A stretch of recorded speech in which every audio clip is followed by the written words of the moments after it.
शासन या संदर्भात विचार का नाही करत की आपण कॉन्ट्रॅक्ट देतानाच एखाद्या रिस्पॉन्सिबल एंटिटीला द्यायला पाहिजेत? या विषय शासनाने गंभीरपणे घ्यायला पाहिजे की त्या पॅकेटामध्ये अवशेष होते, तो उंदीर आपणहून उंदीर घुस काय ते असेल तो आपणहून घुसला होता स्वतःहून की मी आता इच्छेनं पॅकेटमध्ये जातो. ज्या वेळेला ही THR ची प्रोसेस होत असते त्याचा एक साधारणपणे जी मेटल मशिनरी आहे हिची क्लिनिंग होऊन ग्राइंडिंग होऊन मिक्सिंग होऊन जवळपास 169 डिग्री टेम्परेचरवर याची हिटिंग केली जाते, एक्स्ट्रॅक्शन आणि मग पॅकिंग केलं जात असतं. त्यामुळे अशा पद्धतीचं त्याच्यामध्ये आढळणं हे साधारणपणे थोडं अवघड असतं. पण त्या संदर्भातली जी समिती आहे ती हे करून त्यामध्ये निश्चितपणाने जे घोषित म्हणजे दोषी कोण आहे हे त्या समितीच्या माध्यमातून पुढे येणार आहे.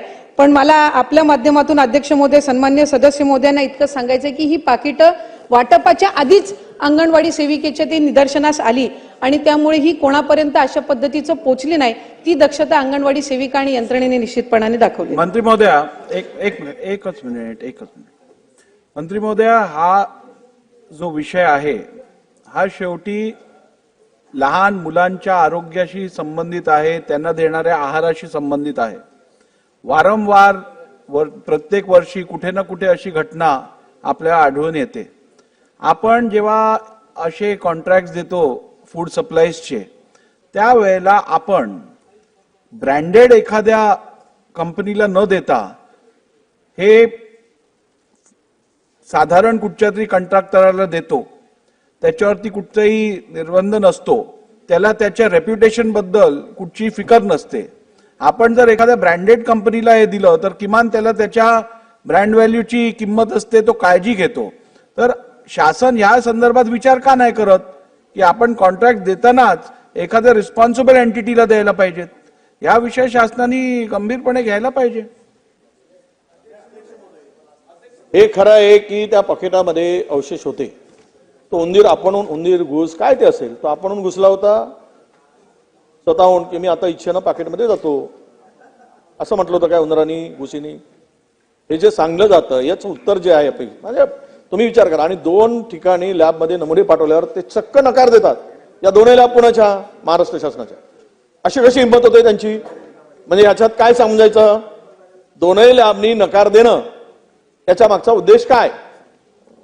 मग ते लॅब कार्यवाहीस पात्र आहेत का? सरकार त्यांच्यावर कारवाई करेल का? कारण शासनाच्या लॅब आहे. असे नमुने न तपासता आम्ही स्वीकारू शकत नाही, आम्हाला मान्य नाही, आम्ही करू शकत नाही वगैरे कसं म्हणू शकतात? आणि तुमच्याकडे काही पर्याय तर नाहीच आहेत ना. या 2 लॅब मुंबईची आणि पुण्याची लॅब सोडली तर तिसरा पर्याय नाही. म्हणून माननीय अध्यक्ष महोदय, आपण जे म्हणालात की अत्यंत गंभीर असा विषय आहे, आरोग्याशी संबंधित आहे, लहान बालकांच्या आरोग्याशी संबंधित विषय आहे. यावर जे अवशेष सापडले खरं आहे तुम्हाला सांगतो, आणि त्याचे फोटो पण आहेत त्या पॉकेटमध्ये पाठवून. ते फोटो व्हायरल पण झाले. ते उंदरासारख्या प्राण्यांचेच फोटो आहेत. म्हणून मला आता मी काय उत्तर आपल्याकडून अपेक्षित आहे? म्हणजे असं विचाराल तुम्ही, मला एकच उत्तर अपेक्षित आहे की ह्या लॅबमध्ये न तपासणाऱ्या लॅबवर कारवाई करणार का? पहिला प्रश्न. त्यांनी का नकार दिला याचं उत्तर आम्हाला पाहिजे. दुसरा प्रश्न असा की हे जे आपण इतर पाकिट खाण्यायोग्य आहेत, पण हे जे पाकिट आहे ज्या पॉकेटमध्ये हे अवशेष सापडलेत त्या पॉकेटमधला जोपर्यंत रिपोर्ट येत नाही तोपर्यंत खाण्याचं योग्य आहे की नाही हे कळणार नाही. म्हणून याची तपासणी आपण करणार का? तिसरा महत्वाचा प्रश्न की याला जबाबदार कोणाला धरणार?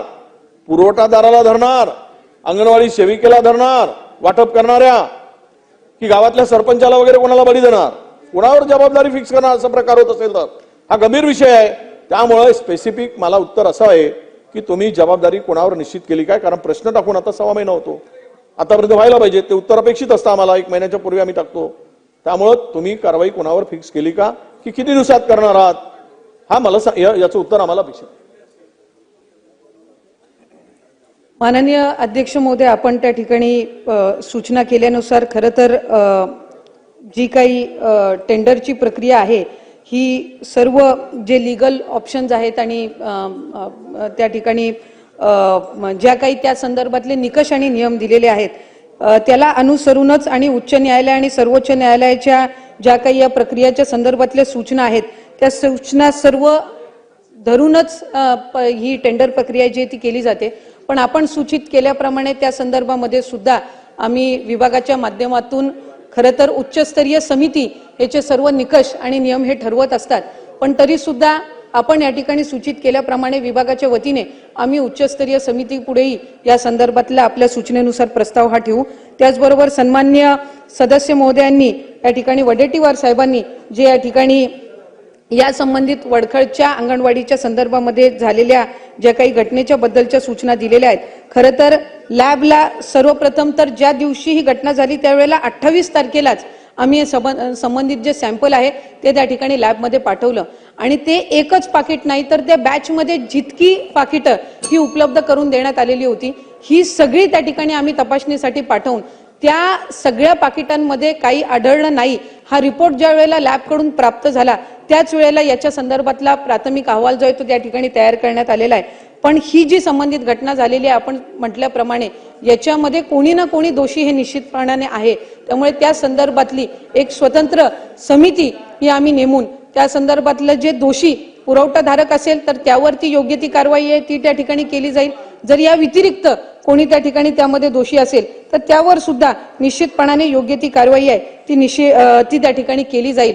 आणि ती करत असताना ज्या वेळेला ही त्या बॅच मधली जी वितरित केलेली पाकिटं होती ही सुद्धा 12 तासाच्या आत त्या संबंधित ठेकेदाराकडून बदलून घेऊन ती फ्रेश पाकिटं जी आहेत ती आपण त्या संबंध बॅच मध्ये उपलब्ध करून दिलेली. प्रशांत पाटील.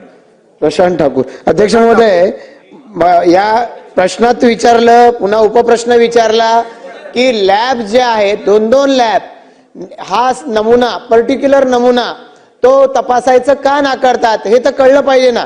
नाहीतर उद्या मुख्य ज्या शस्त्रानं हत्या झाली तो शस्त्र सोडून बाकी सगळी शस्त्र तपासून झाली अशा पद्धतीचं हे उत्तर आहे.